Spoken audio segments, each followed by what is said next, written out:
Magandang araw po mga kabisnes naming minamahal. Mapagpalang araw po. Kamusta po kayong lahat diyan? Opo. Yun po. Ngayon pong for today's video mga kabisnes, mag-isip po kami ng 8 tanong. Tig-8 po kami. 8 talaga? Opo. Hindi na 8? Tig-8 po kaming tanong mga kabisnes. Apo. Kunwari, ako, tatanungin po niya. Salitan po kami magtatanong. Apo, di. So yun, i-share po namin sa inyo yung mga sagot namin. Apo. Bawat tanong. Ano po, yung kumbaga, question and answer. Ang peg ng ating vlogs for today. Para hindi naman po laging luto mga kabisnes. Hindi man laging linis. Mag-question and answer din tayo. So, yun. Sino kaya ang una sa atin? Siyempre, ladies first. Ladies first mo? Parang tunay mga ka-business na. Gentle dog. Patay tayo. Sige. Nagsulat po ako mga ka-business. Hindi siya nagsulat. Pero marami daw siyang tanong. 10 mga ka-business. 10. May 8 lang daw. Magbawas ng isa. Ay, 2. Ito. Anong number 1 mga ka-business? Anong gusto mo ngayong taon na to? Gusto. Hindi plano ha, gusto. Ang gusto ko ngayong taon na to ay maging maayos yung ating pagsasama. Yung ano ba? Yung nagkakaintindihan pa tayong walang ganituhan. Ay! Yung charot. Yung isang tingin na lang ng namin dalawa, nakukuha na namin yung isa't isa ko na ibig sabihin. Ganyan ba yung tema? Ano yun, makuha sa isang tingin? Hindi, I mean yung pag tiningnan mo yung babae, ikaw, nasa ibang lugar tayo. Parang kailangan, pag tiningnan mo ko, alam na ibig sabihin. Tsaka, less ano po yun. Pag mga ganun, less away, less stress, diba? Yun. Paano kung tinignan mo ko tapos yung alam kong mali pala, umuo ako. Paano yun? Bahala ka. Dapat nga, kasi may consistent tayong communication. Ibig sabihin nun, kahit sa tingin nagkakaintindihan na. Yun na yun. Sagot mo? Oo naman. May mga tanong ka pa dyan eh. Marami pa yun. Bilis mo naman. Yun na yun talaga? Ikaw naman mag-question. Ito mga ka-business, yung question ko, hindi po niya nakita. Yung question din niya, hindi po niya sinulat eh. Hindi po. Memorize lang po niya. Wow, sana ang lola niyo po kasi mga ka-business, baka kalimutin, sorry po. Kaya nagsulat po ako. Siya po hindi na. Ikaw, anong tanong mo? Ito. Ready ka na ba? Next question please. Ay, wala pa pala. Sige. Kung sakasakaling mawala na ako, mag-aasawa ka pa ba? Yun ay yun nga sabi ko kagabi sa vlog na last, depende yun sa nakatadhana. Kasi hindi ko naman masasabi. Kahit sabihin ko kasing ayoko na, hindi na. Eh kung naitadhana ay makapag-asawa pa ulit ako, 'di ba? Hindi ko naman 'yun masasabi kasi hindi ko naman alam yung kumbaga plano din ng ama sa akin eh, 'di ba? Kasi hindi naman lahat tayo alam na natin yung mangyayari sa kinabukasan eh. Hipokrita ka na lang kung sasabihin kong hindi naman ako yung taong kilala mo ko eh. Yung sasabihin kong hindi na ako mag-aasawa, hindi ganito kasi mahal kita. Hindi. Paano dumating yun na di ba? Lalo na yan, nakasubaybay yung mga kabisnes natin. Kaya, syempre, sasabihin ko, depende yun sa nakatadhana sa akin. Diba? Bakit? Anong gusto mong maging sagot ko? Hindi na. Hindi, gano'n naman talaga mga kabisnes. Kasi kilala po ako ni Lito. Hindi po ako nagsasalita ng kumbaga patapos, diba? Hindi, kung baga man mga business sa akin din itanong yan. Hindi ko rin sure din. Ay, hindi na magiging ko. Nandun na yung pagmamahal namin sa isa't isa. Siyempre, ikaw nga, yung kamatay lang ang makakapaghiwalay sa isang ikinasal na. Di, siyempre, may posibilidad din na, magkaroon na siya ng, ako, magkatagpo ng taong magmamahal sa amin. Kasi, ayun lang naman pag wala na ang isa sa amin. Ang alinman sa aming dalawa dito sa mundo. Pero yung ibig sabihin na na may balak ka ba maghiwalay, wala naman po kasi kahit anong away naman pong matindi, nandun pa rin yung yung nakikita namin pagmamahalan namin tsaka yung sakripisyo namin sa isa't isa. Yun po, lalo na po sa sakripisyo po ni Vera. Away-away lang, walang hiwalay, ha? Charo. Yan po. Yan po mga kabisnes. Ako naman, tugtungan ko lang yung sagot ko ni. Yun nga yung sinabi ko kanina, kaimpokritahan lang yung sasabihin na hindi na, di ba? Kasi hindi ko naman alam yung nakatadhanang mangyayari pa sa susunod na mga panahon ko. Tsaka wala naman nakakaalam mangyayari sa iyo bukas eh. Diba? Kasi tulad ng example ko lang i-share ko lang din sa mga kabisnes natin. Sample ko lang yung mama ko, mga kabisnes. Bata-bata pa siya nung namatay yung papa ko. Kaming lahat magkakapatid, sinasabihan talaga namin na kung makakahanap siya ng mapapangasawa niya, lalo na ako mga kabisnes, malayo ako. Hindi naman po ibig sabihin kasi na sinasabi namin ito sa mama ko kasi hindi namin mahal yung papa ko. Hindi, mga kabisnes. Ang akin lang, lalo na sa akin, malayo ako. Sabi ko sa mama ko dati, kung makakahanap ka ng magmamahal pa sa'yo ulit, Nay, na tulad ng pagmamahal ni tatay ko or hihigit pa, bakit hindi, di ba po? Hindi po kasi ako yung anak na, kasi hindi naman po tayo pare-parehas, di ba mga kabisnes? May mga anak na sasabihin sa mama niya or papa niya na, kung mabiyudo, mama, huwag ka na mag-asawa, di ba, yung iba. Ako hindi po ganoon mga kabisnes. Ang sabi ko sa mama ko, kung makakatagpo di ba? Kasi hindi naman natin alam lahat yung mga nakatadhana sa susunod na mga araw sa atin di ba? Opo. Yun. Kaya yun mga kabisnes, na-share ko lang naman po. So yun. Paano yun? Ako naman. Tagal wala ba tayo? Tig-isa pa lang. Tig-isa pa lang pala. Yun Mula nagsama tayo, ano ang pinakamagandang pangyayari sa buhay mo? Nakasama ako.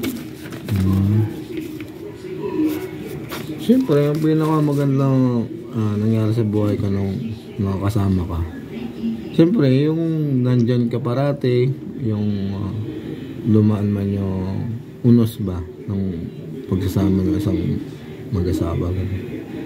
Nandiyan ka parate. Tsaka higit sa lahat, yung yung hindi ka nasuko. Kasi sa iba-iba kasi, di ba, mga business. Hindi naman ako sa nagmamayabang. Hindi naman ako sa nagmamayabang mga business. Pero talagang Siyempre, nandun na yung sa itsura natin, diba? Marami tayong pagkukulang. Tapos dadaanan ka pa ng matinding unos, diba? Siyempre, baka maisip ng ibang mga tao, kaya sa kalagayan natin, diba? Nagkapalit ng sila ang lumagay sa ating pagkakasitwasyon, pagiging mag-asawa. Baka bumitaw na sila yung babaeng magmamahal sa isang katulad ko, di ba? Kaya yun, nung pinakamaganda talaga nangyari, yun, kasama kita sa hirap, ginhawa, ganun. Tsaka may unos man o wala, nandyan ka parati din. Tsaka ang maganda po sa aming mga business, pag may isang susuko na, mayroong isang hindi pumapayag na sumuko na talagang halimbawa mga kabisnes na away namin matindi, halimbawa siya yung may kasalanan na matinding away namin, ako naman yung alam naman po ni Vera yan, papakumbaba. ako naman po yung gumagawa ng paraan para siya, kumbaga oo, galit siya sa akin, pero talagang tinatry ko talaga na huwag kami magkahiwalay, ganun.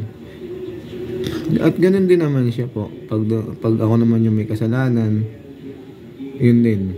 O ako yung galit. Ganun din siya. Hindi din siya nasuko. Yun nga, pang napanood ko yata vlog mo, Han. Kung sinabi mo na sa isang mag-asawa, talagang yung babae talaga na nag-iisip na ang hinahangad nyo o na huwag na sanang maulit o ano ba ang pagkakano mo noon? Yun yung basta mga ganun vlog niya sa kahapon niya tayo sa araw. Ang ganun. Totoo naman mga ka-business. Ang mga babae talaga yung ika nga ay kumbaga sa sa isang bubong o isang bahay. 'Di ba? Tayong mga lalaki sinasabing haligi. Pero kadalasan po, ang nagiging haligi po natin yung asawa natin. Alam niyo kung bakit mga ka-business? Kasi sila yung nagpapakatibay para hindi masira yung pamilya nyo. Lalo na kung may mga anak kayo, yun. Pagaman, yun, siguro mga kapatid ko, pinagtatawanan ako kasi sinasabi ko lagi, hindi ako tutulad sa inyo na papayakin yung asawa. Yun po pala, yun yung pagkakamali ko na nakapagsalita ako ng ganun. Na ngayon, naisip ko, parang nagiging katulad din ako ng mga kapatid kong lalaki. Hindi yan, kinukwento ko lang. Yun yung pagkakamali ko na na nakakapagsalita ako base doon sa nakikita ko na hindi ko namamalayan na nagagawa ko na rin pala siya. Ganun din yung nagagawa ko. Yun. Tsaka yun talaga mga business. Sa lahat ng nangyari sa buhay ko talaga, pinakamaganda talaga, isa sa pinakamagandang nangyari sa buhay ko ay si Vera. Kasi kung wala si Vera dumating sa buhay ko, baka hindi ko nakayanan yung pagkabala ng tatay ko.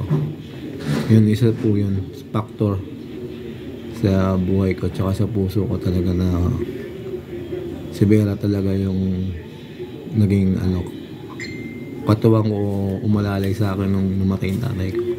Alam naman ni Vera po kung gaano ko kamahal yung tatay ko yun. Yun.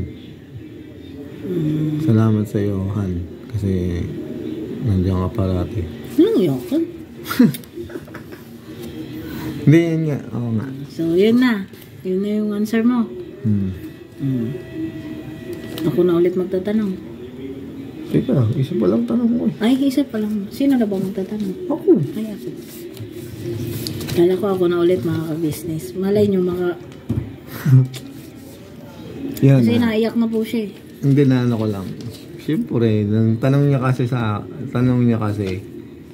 sabi ko sa inyo mga ka-business, madali lang itong payakin eh. Yung tanong niya kasi, parang yung pag nagkamali ako, baka ibirin ako patiwarik. Joke lang! Ito nag-iba yung mukha ni Vera. Huwag ka mag-alala. Pag ginawa ko yun, naka-vlog para alam din ng mga ka-business natin. Di ba mga ka-business? Joke lang. Yun yata yung pinapangarap mo. Hindi naman pa mga business. Ibitin kita. Hindi naman mga business, syempre. Yung pagtatanong na Vera, syempre, may gusto siyang mapatunayan na parang tingin ko sa tanong niya, may gusto siyang mapatunayan na dapat talaga na hindi siya nagkamali sa hindi pagbitaw sa akin, gano'n. Sa hindi niya pagbitaw sa relasyon namin. Siguro yun yung nakikita ko pa. Yung hinahanap niyang sagot. Sige, ewan ko kung nasagot ko man na tama o hindi.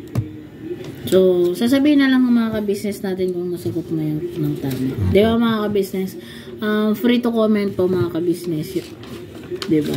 Apo. Ano lang po tayo, good vibes lang po, question and answer lang tayo dito. Wag po kayo mag-alala kung mapipikon man ako, charot, sa mga answer niya. Naka-vlog po yung pagbitin ko sa kanya. Joke lang po. O sige, ikaw naman. Ako naman tatanong. Next question please. Wala pa. Wala pa. Yan, tatanong ko naman mga ka-business. Ay, ganito. Kung sakasakali na magbigay ako ng sustento or kuhanin ko yung anak ko, magagalit ka ba pag yung alam mo, kuhanin ko tapos yung nasa poder ka na, gano'n? Pagdating kasi dyan, ang magiging sagot ko, depende. Kasi unang-una, depende yon sa magiging usapan dun sa mama niya. Pangalawa, depende kung may susustento na tayo. May susustento ka. Kasi syempre, unahin natin, sa ngayon, yung atin, di ba? Kasi hindi naman sa pagdadamot mga ka-business. Ganito kasi yon para sa akin, syempre, ang uunahin namin, pagka kunwari budget, uunahin ko talaga, magtatabi kami ng ipon. Bakit po mga ka-business? Ganito po kasi yun. Di ba po nakikita nyo naman tuwing ako magkakasakit, kung hindi dahil kila kuya, ay di ba wala naman tayong matakbuhan or mahiraman. Yun yung iniisip ko kasi. Paano kung agad-agad magsusustento ka, wala pa tayong tabi? Paano kung magkasakit ulit ako? Diba? Hindi yan. Depende yun sa pagkakataon. At depende yun kung meron o wala. Diba? Kasi ako, kilala mo ko eh. Pagdating lalo sa bata, hindi ako madamot. Pagdating sa pamilya mo, pagdating sa pamilya ko, kilala mo ko, hindi ako madamot. So, ang sasabihin ko lang sa ganyang tanong, depende sa pagkakataon. Kung meron, bakit hindi, di ba? Pero kung wala tayong magagawa. Hindi, yun lang naman ang gusto kong marinig na. Kasi kilala mo naman ako, di ba? Pagdating sa kamag-anak mo, hindi ako madamot. Pagdating sa kamag-anak ko, hindi ako madamot. Pero kung sakasakali naman mangyari yun, sisiguraduhin ka talaga na. Kasi may nagsasabi sa partido ko na, baka hindi mo anak, ganyan-ganyan. Siyempre, bago natin sustentan, ilagay natin sa maayos na Ika nga, hindi naman sa walang tiwala dun sa babae o inaano ko yung ano ko. Siyempre, sa panahon ngayon, dapat manigurado talaga. Oo naman. Kasi sa totoo lang mga ka-business, hindi sa paninirang hindi naman din sa wala akong tiwala. Ang sabi nga ng matatanda noon ng mga nakakausap ko, sabi niya, yung mga dating mga kaibigan ko rin may mga edad na,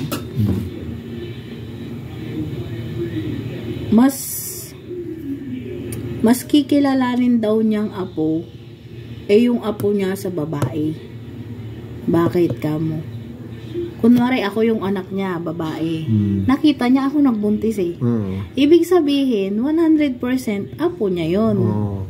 Diba? Kahit naman sa amin. Paano? Tapos, ikaw yung isang anak niya. Ako nabuntis mo. Ikaw anak niya. Hindi sigurado kung yung pinagbubuntis ko, sa'yo nga, diba? Kaya yun, minsan, Minsan naniniwala ako sa ganun mga ka-business. Tsaka depende naman mga ka-business. Kaya sinasabi ng mga matanda na gano'n. Alam naman kasi nila na hindi talaga totally nagkakasama yung katulad nun. Yung lalaki at babae, hindi talaga totally nagkakasama. Yung parang nagkikita lang. Ang gano'n. Yung twice a month, gano'n. O kaya twice a week, di ba? May gap kasi yung araw, kaya hindi sila naniniwala. Kaya nakapagsalita sila ng gano'n. Tsaka kasi, pagka kunwari, just in case na lalaki yung partido mo, kunwari ikaw, kahit sabihin mo kasing mabait yung asawa mo, mabait, mapagkakatiwalaan, paano kung may isang pagkakataon? Paano lang ha? Sample lang to mga ka-business, no? Huwag po kayong magagalit. Paano kung may isang pagkakataon na nagkamali siya, hindi niya masabi-sabi sa inyo? So, ibig sabihin, hindi rin nakakasigurado, diba?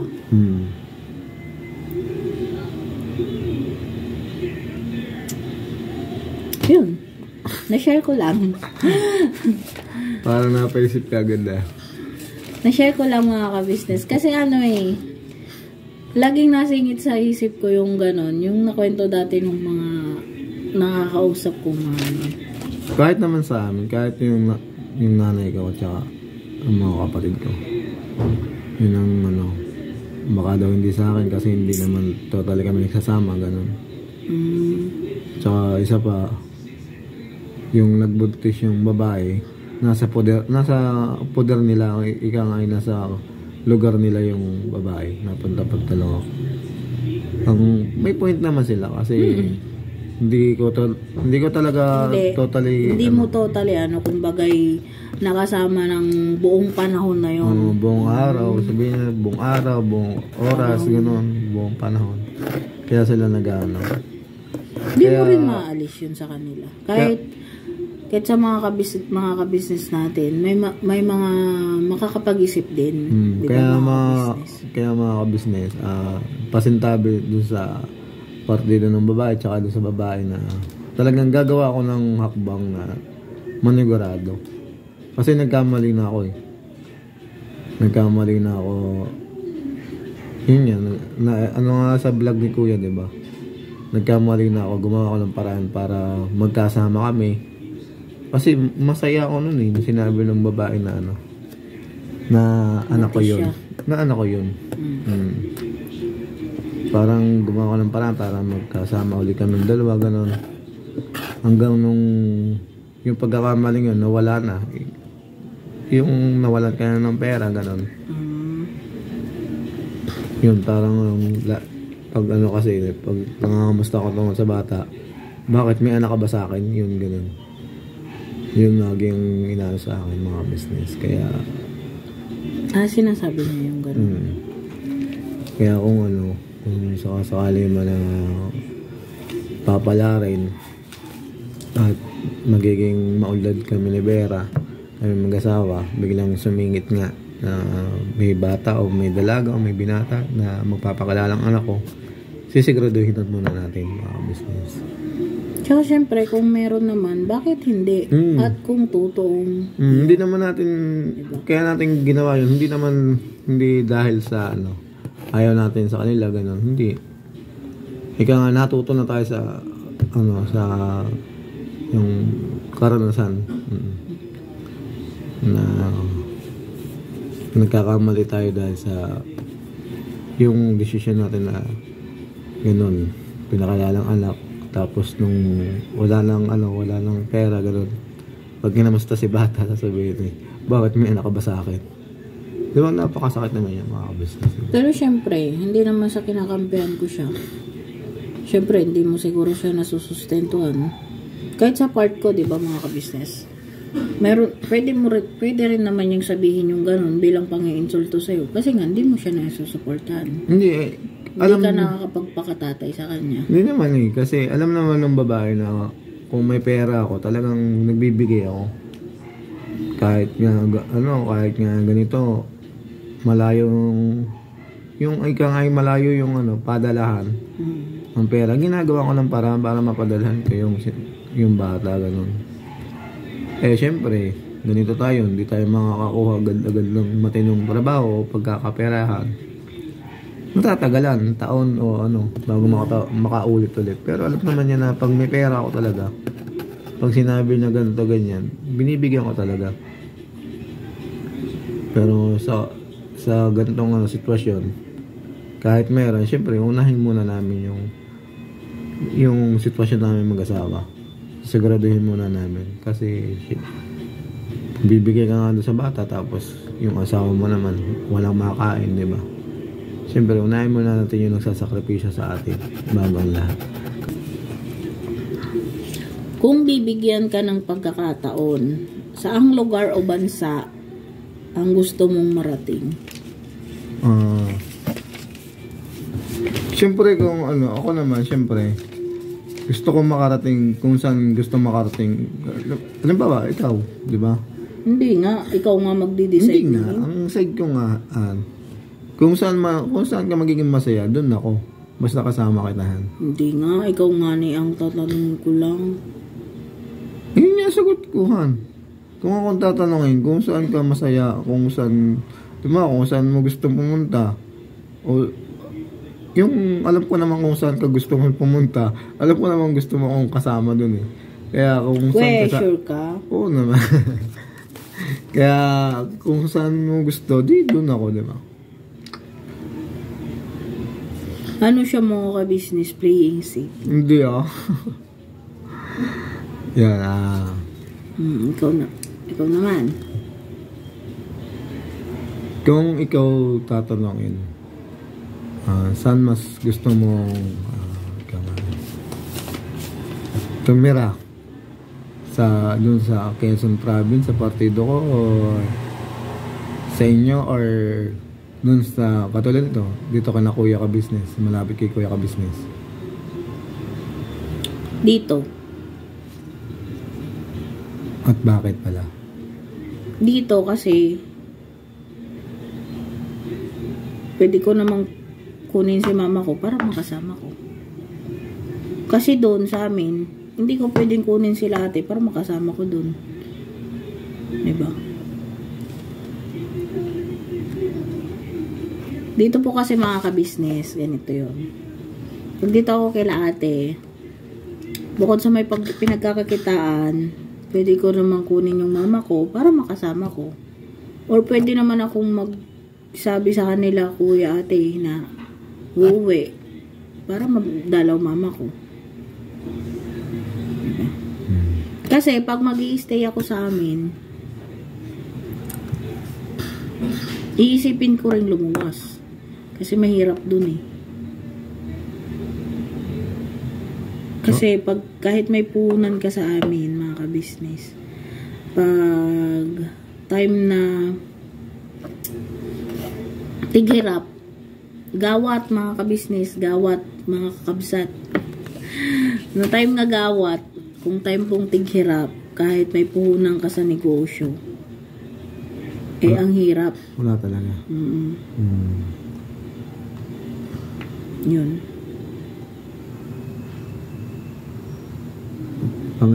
Tatlo na yun, di ba? Hindi ko alam. Tatlo na, paapat na tanong mo. Ako naman. Tingnan mo, paapat na tanong mo. Hindi kasi pangapat na. nararambol ko kasi ito eh. Dito naman yung ginahigit mo. Ito pala. Okay. Mga ka-business, dito na susubukin yung ano nito. Joke lang.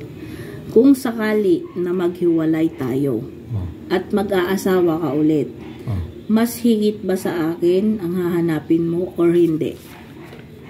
Kung maghiwalay tayo, di sana noon pa, di ba?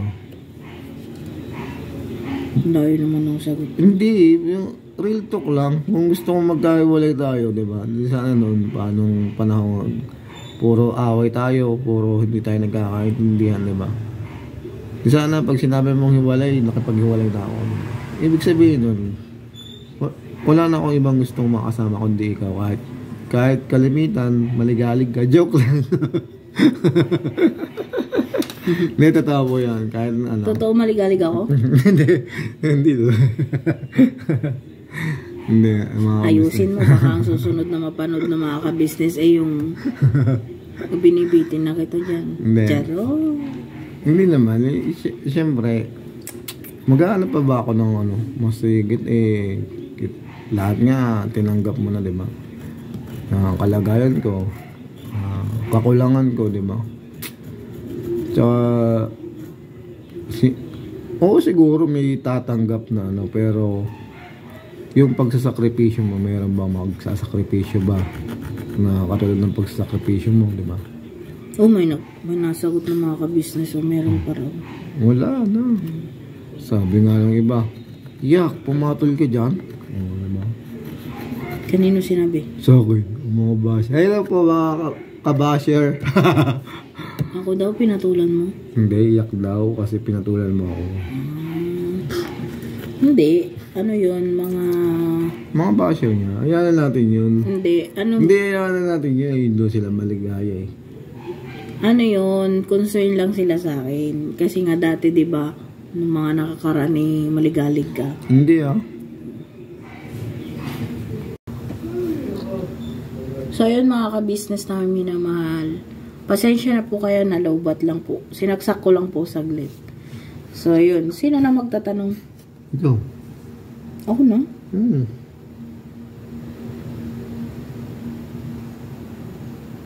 Ikaw na.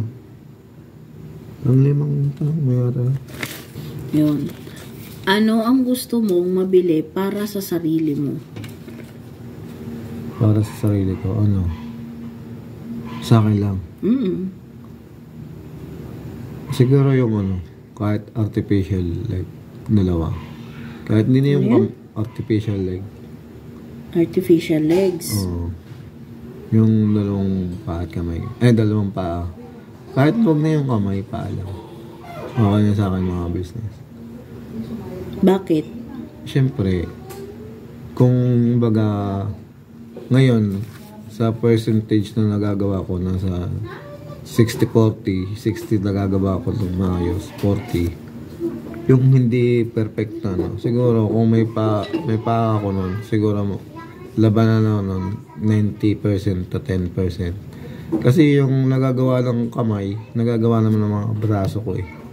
Halos lahat naman nagagawa ng braso ko pagdating sa kamay. Kaya kahit pa lang, siguro ang labanan ng 90% to 10%. 90 yung kaya kong gawin lahat. 10% yun talagang hindi totally kaya. Kasi syempre hindi naman talaga pagdating sa kamay, hindi naman lahat talaga kaya natin gawin. Yun lang gusto kong maano sa sarili ko.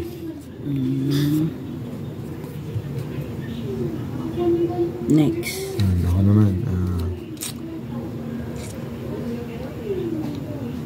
So yun mga ka-business, wala na, tapos na siya. Hindi, mayroon. Yan mga business Kung papala rin na kung papala rin na umunlad tayo sa pamumuhay natin sa pamamagitan ng vlog, anong mas gusto mong ipundar? Yun, kung sakasakaling magkaroon tayo sa pamamagitan ng vlog, anong mas gusto mo ipundar? Lupa or business?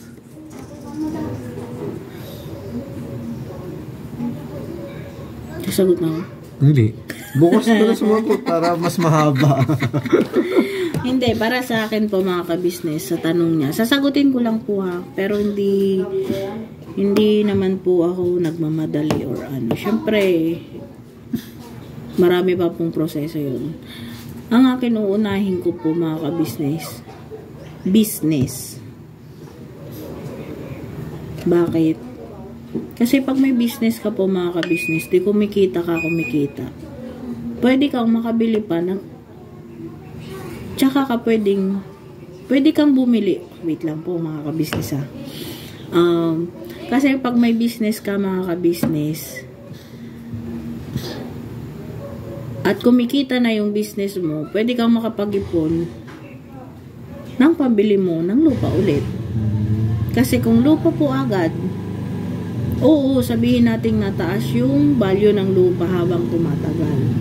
Pero, matagal lang kita. hindi. Matagal lang proseso. Yung, kumbaga yung puhunan mo sa lupa, nandun na yun eh. Ang akin mas maganda, business muna. Kasi pag may business ka, kumikita, makakaipon ka ng pambili mo pa ng ibang lupa. Okay na. Okay na ba yan? Ilan na ba yan? 5 na? 5 na yan? Tigisan na lang tayo. Kasi, yun tayo mga business. Tubig po. Kinakabahan ako ng mga tanong niya ito eh.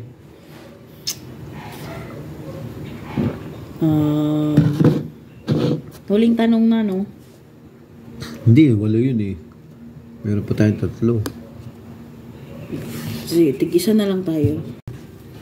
So, yun. Last question na lang po tayo mga ka-business. Ako na, no? Total na sabi mo na nagbabago ka na sa mga nakaraan mo na ugali. Sa tingin mo, ilang % na ng pagbabago yung meron ka sa ngayon? 1? Ha? Hindi. Siguro sa 1 to 10. Siguro 6. 6. Sa 1 to 10. Kasi alam ko, mga business, kukunti pa lang yung pagbabago ko. Wala pa sa 1/4 ganyan. Kaya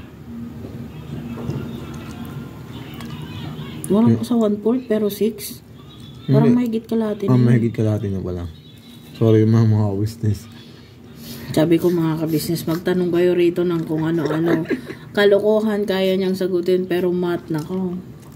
Hindi mga business yun, no? Sa 1 to 10, 6 na po. Kasi pero wala pa sa 1/4. Yung naano kong pagbabago mga ka-business kasi kadalasan kasi hindi ka na napapatulan sa pera po. Lalo na pang may toyo siya. Nandun na po yung sabi nga ni Kuya na magpakalalaki ka, ibig sabihin dapat wag nating patulan ng asawa natin. Tsaka syempre nandun na rin yung nakakaisip na tayong tumulong sa kanya, gano'n. Pag-iimis ng bahay, gano'n.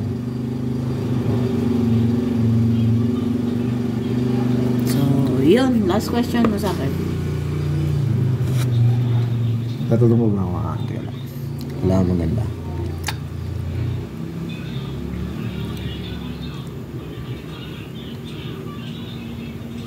Kung tagal. Nabuburi na mga ka-business. 1 minute na nakaraan. So, yun ayun. Tanong mo mga ka-business. Kung ikaw ang papiliin, anong mas gusto mo ibigay o iregalo sa akin?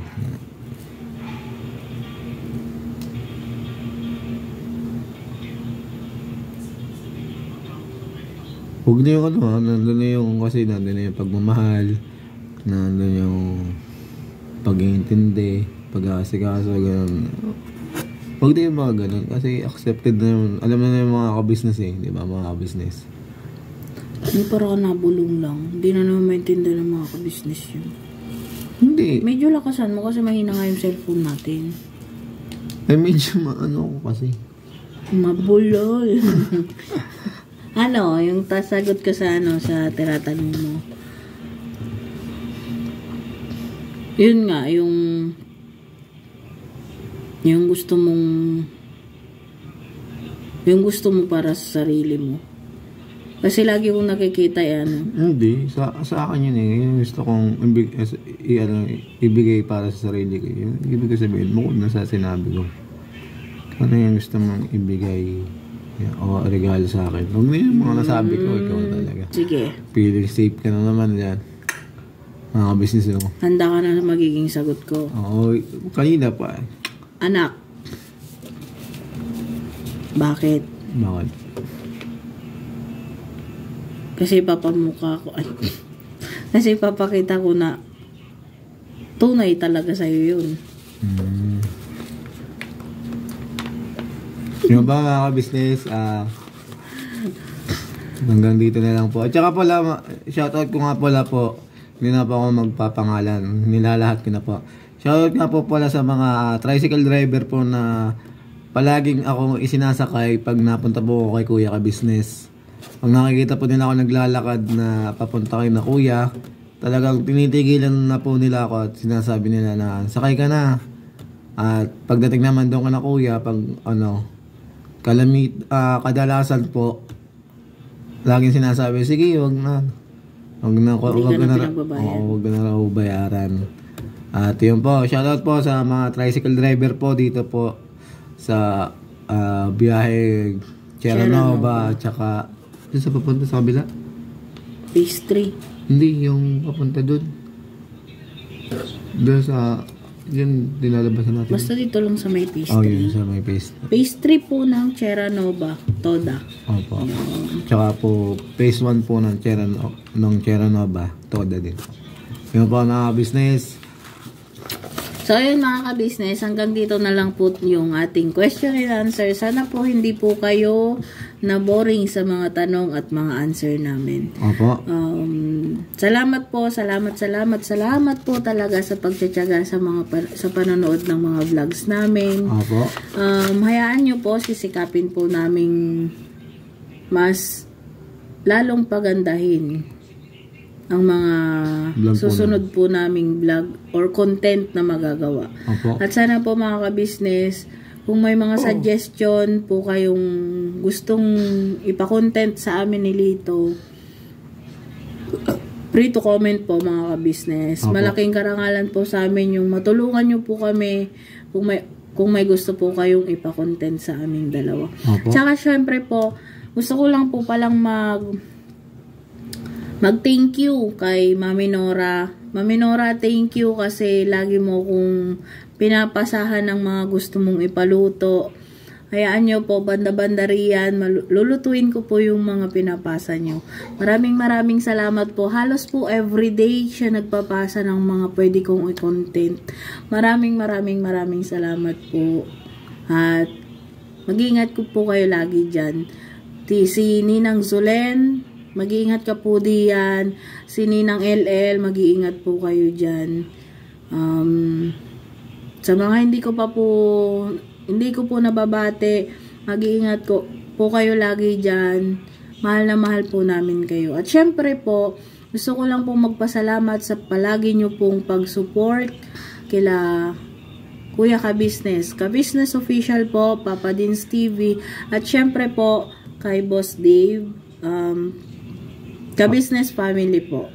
Sana po wag nyo po silang kakalimutan mga ka-business. Lagi po natin silang suportahan para po mas lalo pong maraming matulungan. Tsaka po mga ka-business, nagpapasalamat din po ako kay Ate Budang yan. Sa tatlong magkakapatid po, kay Boss Dave, kay Ate Budang, kay Paps yan. Maraming salamat po sa talagang pagmamahal niyo po sa amin, na talagang tunay na pamilya po ay ibinibigay niyo po pagmamahal. Tsaka syempre po, maraming salamat din po kay Kuya at Ate. Gumagabay pa rin po sa amin. Palagi syempre po, unang-una po talaga ang ating ama po, lagi po nating pasalamatan. Opo. Wala pong sawang pasasalamat sa inyo, Ama. Opo. So yun, syempre sa mga ka-business po nating laging nakasupport kahit ano pong i-vlog namin, maraming salamat po talaga sa inyo mga ka-business. At maraming salamat din po sa mga comment. Binabasa ko po yun lahat. Sinisikap ko pong basahin lahat yun mga ka-business.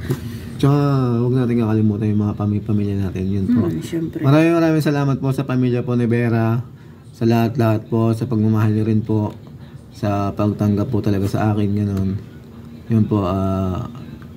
Yun po. Kay nanay, nay. Maraming salamat po. Tsaka sa mga hipag at tsaka bayo ko po. At tsaka sa mga asa-asawa po nila. Maraming salamat po sa pagtanggap niyo po sa akin. At syempre po sa mga Felizmino at tsaka Tarlac family sa Quezon Province, maraming salamat po. Sana po patnubayan po lagi kayo ng Panginoon dyan. Yan po. At syempre po, wag po natin, hindi ko rin makakalimutan mga kabisnes, yung mga kaibigan ko nakasupport din po, nag-share ng video, ng vlogs natin. Maraming salamat sa inyo. Kahit minsan ko lang kayong ma-chat, maraming salamat. Alam nyo namang busy ang lola nyo. Sana yung iba wag magtampo kung hindi ko agad nare-replyan. So, pero pinipilit ko naman po. Pinipilit ko kahit late po ako makapag-reply. Talagang pinipilit ko pong replyan. Tsaka syempre po dyan sa comment section. Late ko man pong mabasa, pinipilit ko pa rin pong basahin yung mga comment nyo. Kaya po, sana po wag po kayo magsawang sumuporta po sa amin. Yan, tsaka masasabi ko lang po sa mga kaibigan namin na Vera, kung ano yung pagkakakilala niyo dati, ganun pa rin po kami ngayon. Huwag niyo iisipin na suplado na kami na Vera kasi hindi kayo ni-replyan. Huwag naman po sana. Kaya lang po kami talaga hindi nakaka-reply kasi busy po talaga. Tsaka ano po kasi minsan nagluloko. Ano po halos isa na lang po kasi yung gamit namin phone. Yung phone pong ginagamit namin na yan, nakalaan po yun sa pagbablog. Opo. Ang bilis po kasing malobat. Kaya, madalang ko na po siyang mabuksan sa mga messenger. Opo. Yun. So, yun. Sana pasensyahan niyo po muna ako. Pero, ito pa rin kami. Opo. Kung ano yung mga kaibigan namin, kung ano po yung pagkakakilala nyo sa amin, sa nagustuhan nyo sa amin dati para naging dahilan na pagiging magkakaibigan natin. Ganun pa rin po kami ngayon. Yun po. Kung sakasakali po na nakakatulong na kami kung talagang hindi po namin kayo makakalimutan po. Yun po. So, ayan mga kabisnes, maraming salamat po ulit. Opo. Sana po supportahan niyo po kami lagi. So, hanggang dito na lang po ulit tong vlogs na to. See you next vlog po. Never say goodbye. Tomorrow is another day. Pira banat. Thank you po.